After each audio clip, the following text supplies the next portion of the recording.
Hello, Internet! My munchkins are telling me it's 8 o'clock, which I don't know what that means, but it's 8 o'clock in America, in Indiana, in my time zone. So we are going live to read some marvelous Land of Oz. It's time for Chapter 4 tonight. If you'll recall, Tip and Jack Pumpkinhead ran off together to escape Old Mombi, and Tip basically ran down the plot of Book 1 for Jack Pumpkinhead so he could be all caught up. I have two munchkins with me tonight. Rather excited that one of the munchkins has returned. That's Annabelle. And Ileana's over there. The third munchkin is, I don't know if you can see him back there, he's sleeping on a couch. He played outside a lot today. He's very tired, and he is sleeping on the couch. He's been down for like 2 hours, hasn't moved. He woke up very briefly a few minutes ago, and I was like, we're getting ready to go live and read Oz. Are you going to come? And he's like, And then he rolled over and went back to sleep. So I'm taking that as a no. So it's me, it's the girls, it's the wonderful Land of Oz, marvelous Land of Oz, the marvelous Land of Oz. Oh, I wanted to show you guys something. It's almost completed. Look at this. Look at this.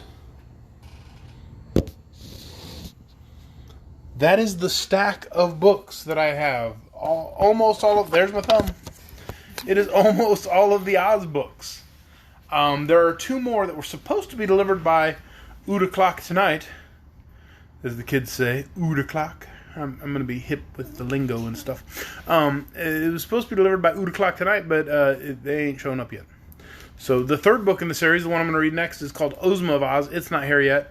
And then I think like the 11th or 12th book in the series is The Tin Woodman of Oz, and it's not here yet. But I've got the other 12 books all stacked up. It's exciting!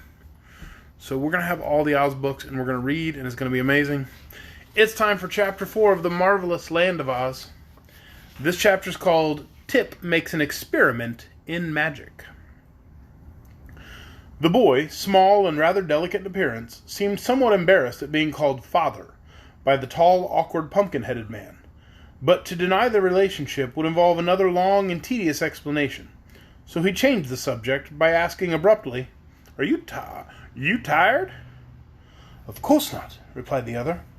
"But," he continued, after a pause, "it is quite certain that I shall wear out my wooden joints if I keep on walking." Tip reflected, as they journeyed on, that this was true. He began to regret that he had not constructed the wooden limbs more carefully and substantially. Yet how could he have ever guessed that the man he'd made merely to scare old Mombi would be brought to life by means of a magical powder contained in an old pepper box? So he ceased to reproach himself and began to think how he might yet remedy the deficiencies of Jack's weak joints. While thus engaged, they came to the edge of a wood, and the boy sat down to rest upon an old sawhorse that some woodcutter had left there. "Why don't you sit down?" he asked the Pumpkinhead.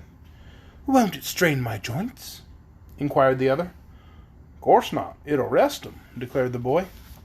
So Jack tried to sit down, but as soon as he bent his joints farther than usual, they gave way altogether, and he came clattering to the ground with such a crash that Tip feared he was entirely ruined.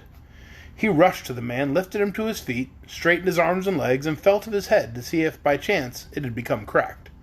But Jack seemed to be in pretty good shape, and Tip said to him, "I guess you'd better remain standing hereafter. It seems the safest way." "Very well, dear father, just as you say," replied the smiling Jack, who had been in no way confused by his tumble. Tip sat down again. Presently the Pumpkinhead asked, "What is that thing you are sitting on?" This is a horse," replied the boy carelessly. "Well, what is a horse?" demanded Jack. "A horse? Why, there are two kinds of horses," returned Tip, slightly puzzled how to explain. "One kind of horse is alive and has 4 legs and a head and a tail, and people ride upon its back." "I understand," said Jack cheerfully. "That's the kind of horse you are now sitting on." "No, it isn't," answered Tip promptly. "Well, why not? That one has 4 legs and a head and a tail." Tip looked at the sawhorse more carefully and found that the Pumpkinhead was right. The body had been formed from a tree trunk, and a branch had been left sticking up at one end that looked very much like a tail. The other end were 2 big knots that resembled eyes, and a place had been chopped away that might easily be mistaken for the horse's mouth. As for the legs, they were 4 straight limbs cut from trees and stuck fast to the body, being spread wide apart so the sawhorse would stand firmly when a log was laid across to be sawed. I'm going to show you a picture so you can imagine this lifelike looking sawhorse. See the sawhorse got the little tail and legs and kind of eyes and a mouth? He looks a little bit like a horse, doesn't he? A little bit. This thing resembles a real horse more than I imagined, said Tip, trying to explain. But a real horse is alive and trots and prances and eats oats, while this is nothing more than a dead horse made of wood and used to saw logs upon. If it were alive, wouldn't it trot and prance and eat oats? Inquired the Pumpkinhead. It would trot and prance, perhaps, but it wouldn't eat oats, replied the boy, laughing at the idea. And, of course, it can't ever be alive, because it's made of wood. So am I, answered the man. Tip looked at him in surprise. Why, so you are, he exclaimed. And the magic powder that brought you to life is here in my pocket. He brought out the pepper box and eyed it curiously. I wonder, he said musingly, if it would bring the sawhorse to life. If it would, returned Jack calmly, for nothing seemed to surprise him, I could ride on its back, and that would save my joints from wearing out. I'll try it, cried the boy, jumping up. But I wonder if I can remember the words old Mombi said and the way she held her hands up. He thought it over for a minute, and as he had watched carefully from the hedge every motion of the old witch, and listened to her words, he believed he could repeat exactly what she had said and done. So he began by sprinkling some of the magic powder of life from the pepper box upon the body of the sawhorse.